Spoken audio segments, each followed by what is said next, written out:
So we're out here on the Trent Severn system today. We are going up the system, and we're just approaching the Young's Point lock. People who are wishing to go through, in a minute you'll see the what they call the blue line, and boats tie up on the blue line to indicate clearly to the lock staff that they're wanting to go up. There's a light which currently is indicating red. When the lock staff are ready for you and have the gate open, the light will turn green, and then you'll be able to proceed slowly into the lock. You follow the directions of the lock staff, and you go to the side that they ask you to. In able to accomplish that, we've had both lines and fenders off both sides of the boat today, so that we can react whenever the lock staff give us clear direction as to what they'd like us to do. So we're getting ready now to go into the lock. The lockmaster is now started to drain the water from the lock, so it'll come down to our level. When that's done, he'll open the gates and give us directions to go in. You'll notice now the red light is flashing, which means they're preparing for us to enter the lock. So we'll need to get ready to go in probably in a couple of minutes. I also have here my lock pass, which this particular one is good for six passes.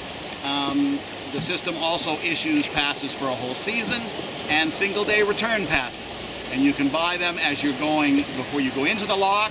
You can buy them ahead of time, you know, if you forget and they get you into the lock, you can stop at the top and do the same thing. You can get it right here at this lock station and any other lock station in the system. When we get into the lock, as I indicated, lock staff will tell us which side they will like us to take the boat to.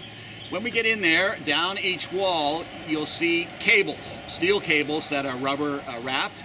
And what we will do is we'll take a line from the bow of the boat and a line at the stern of the boat, and we'll go once around a cable at the front and once around the cable at the back. We won't wrap it around and we won't tie, just so we eliminate any problem with the boat potentially getting hung up on the cable.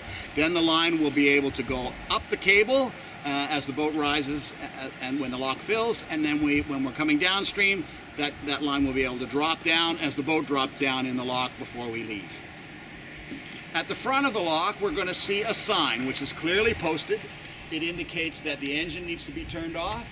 It indicates that we should probably leave the blower on and that there is no smoking allowed on board, so we should close the hatches and eliminate any sources of flame. So we'll get a shot of that when the lock opens up and we go in. And from there on, we just follow the directions of the lock staff and enjoy the process. So now we'll just proceed slowly into the lock.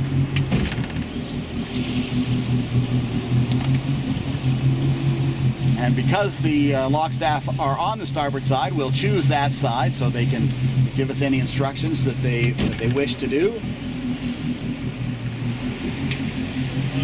Hi. How are you? Pretty good, thanks. Good.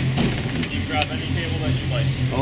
Okay, so following the directions on the sign up there, we'll turn our engine off, making sure that the hatches are open, all flames are extinguished, no smoking, and that our blower is turned on.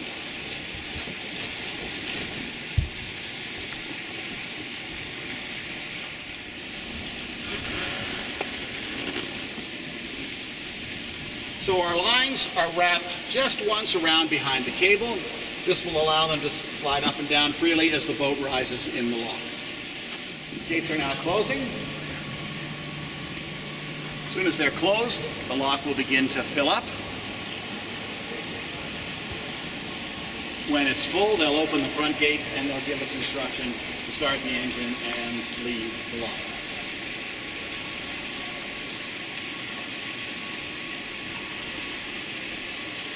So as you can see, this can be a very simple process to follow. If you've got any questions, lock staff are there to answer those for you. They've obviously been doing this for a long time, and they know best how to lock boats through, and also how to load boats into locks if there are multiple ones on the system. So they'll choose which ones they'd like in first and which ones they'd like in after that. And you can actually get quite a large number of boats in this lock if there were a lot operating in the system at any one time.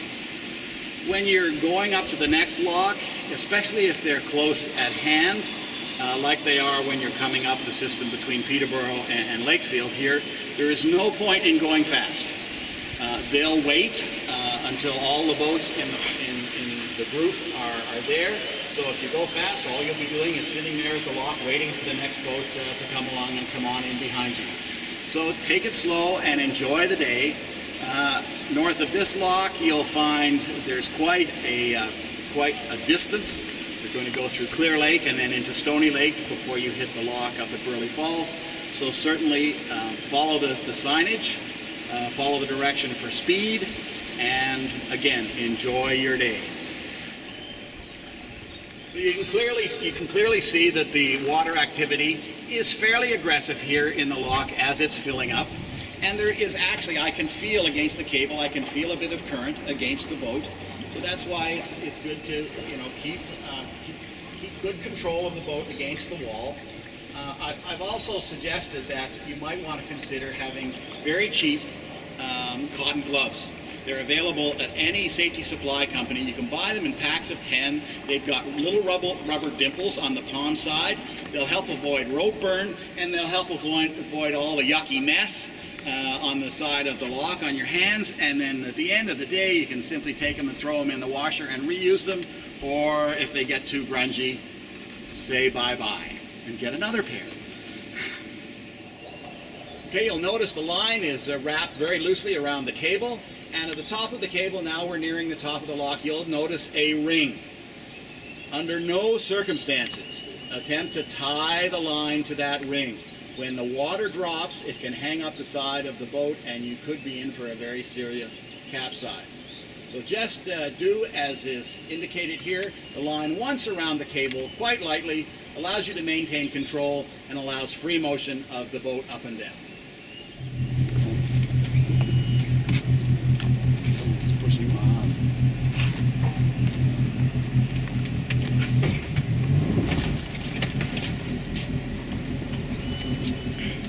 So here we are exiting the lock. You'll see up ahead of us an aid to navigation, a red marker buoy. We are going upstream, so we should be keeping that on our right hand, our starboard side, and any green markers that we see we should be keeping on our port or left hand side. Simple way of remembering that, starboard, right, and yeah, starboard on the right, red right returning.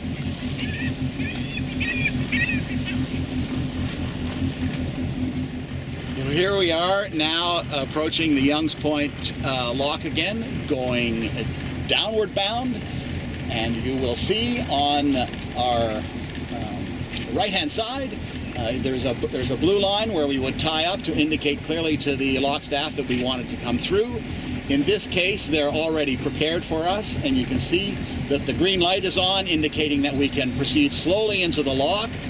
And we're the only boat in sight, so at this particular point, I will elect to tie up on the right-hand side of the boat and follow any directions that the staff give us. Again, the sign at the front of the lock indicates when we get in there, ignition off, extinguish all open flame, no smoking, and leave your blower on.